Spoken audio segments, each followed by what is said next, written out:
Hello കൂട്ടുകാരെ, ഇന്നലെ അച്ഛൻ കുറച്ച് കപ്പയൊക്കെ കൊണ്ടുവന്നു കേട്ടോ. പിന്നെ ഒന്നും നോക്കിയില്ല, കപ്പ വേവിക്കാൻ വെച്ചു. കപ്പ തിളച്ച് വരുമ്പോൾ ഉപ്പും ആവശ്യത്തിനുള്ള മഞ്ഞൾപ്പൊടി എല്ലാം ഇട്ടു. പിന്നെ കടുക് താളിച്ചാണ് എടുക്കുന്നത്, തേങ്ങ ചേർക്കുന്നില്ല. കടുക് താളിക്കുമ്പം കടുകിനോടൊപ്പം കറിവേപ്പിലയും ചുമന്നുള്ളിയും വറ്റൽമുളകും എല്ലാം കൂടി ഇട്ടിട്ട് കപ്പയ്ക്കകത്തോട്ടിടുക. നന്നായിട്ട് മിക്സ് ചെയ്യുക. ഇതിൻ്റെ കൂടെ നമുക്ക് എരിവിനായിട്ട് കാന്താരിമുളകോ പച്ചമുളകോ ചേർക്കാം. ഞാൻ കാന്താരിമുളകാണ് ചേർത്തത്. ഇതെല്ലാം ചേർത്ത് നന്നായിട്ട് കപ്പ മിക്സ് ചെയ്യുക. ലാസ്റ്റ് കുറച്ച് പച്ചവെളിച്ചെണ്ണയും കൂടെ ഒഴിക്കുക. നമ്മുടെ കപ്പയുടെ കാര്യം റെഡിയായി കേട്ടോ. പിന്നെ എന്തായിരുന്നു, പിന്നെ പന്നി ഉണ്ടായിരുന്നു. പന്നി ഞാൻ കറി വെച്ചു. കണ്ടില്ലേ, നല്ല അടിപൊളി പന്നിക്കറിയാണ്. നല്ല ചാറൊക്കെയുണ്ട്.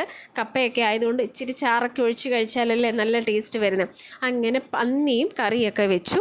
പിന്നെ ഇതിലേറ്റവും എൻ്റെ ഫേവറേറ്റ്, കപ്പയുടെ കൂടെ എനിക്ക് ഏറ്റവും കൂടുതൽ കഴിക്കാൻ ഇഷ്ടമുള്ള ഐറ്റം ഏതെന്നറിയാമോ?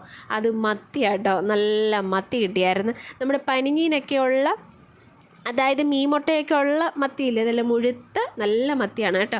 അങ്ങനെ മത്തി കിട്ടിയായിരുന്നു. അങ്ങനെ കുടംപുളിയൊക്കെ ഇട്ട് നല്ല മത്തിക്കറിയുണ്ട്. അപ്പോൾ ഇതേ മത്തിയൊക്കെ നല്ല അടിപൊളി സെറ്റായിട്ട് വന്നുകൊണ്ടിരിക്കുകയാണ്. അപ്പോൾ എങ്ങനെയുണ്ട്, ഫുഡൊക്കെ എങ്ങനെയുണ്ട്? കണ്ടിട്ട് നിങ്ങൾക്ക് കഴിക്കണമെന്ന് തോന്നുന്നുണ്ടോ? അപ്പം എന്തായാലും കൊതി പിടിച്ചൊക്കെ ഇരുന്ന കേട്ടോ. അപ്പം ഞാൻ പോവാണ്. Bye bye.